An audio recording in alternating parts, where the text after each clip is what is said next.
kayo nang humusga sa lahat ng yan. Eh tayo nag-viral na. Siguro, ang sasabihin ko na lang, yung hula nyo, yun ang hula ko. O hula ko, hula nyo. Parang, your guess is as good as mine. Hindi po maganda yung inference. Parang lumilitaw, kinotes ko eh.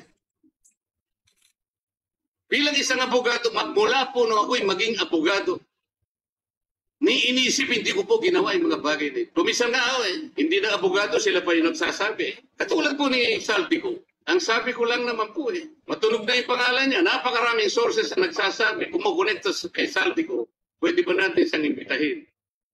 Ang sabi po, eh hindi na raw siya imbitahin because of interparliamentary courtesy. Ang sabi ko po, ang interparliamentary courtesy hindi po nalalabag kung iimbitahin lang siya. Halimbawa, invitation letter lang. Nagawa ko po yun kay Congressman Toby Chan. Voluntaryo po yun eh. Kung darating siya, salamat. Kung hindi siya darating, okay lang. Ngunit, ang pinag-uusapan natin ay problemang kasangkot na po ang kinabukasan ng ating bansa. Sasabihin ba natin interparliamentary courtesy? Nakikinig po ang buong bayan. Tatakpan po ba natin ang dahil sa interparliamentary courtesy? Nakasulat po ba sa bato yun? Absolute po ba yun?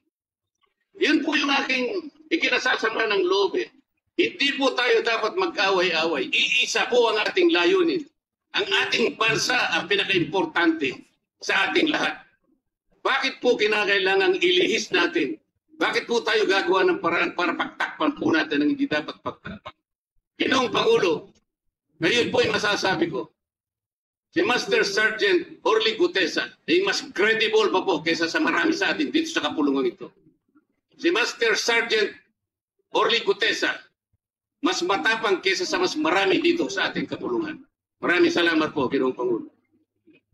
Thank you, Senator Marcoleta.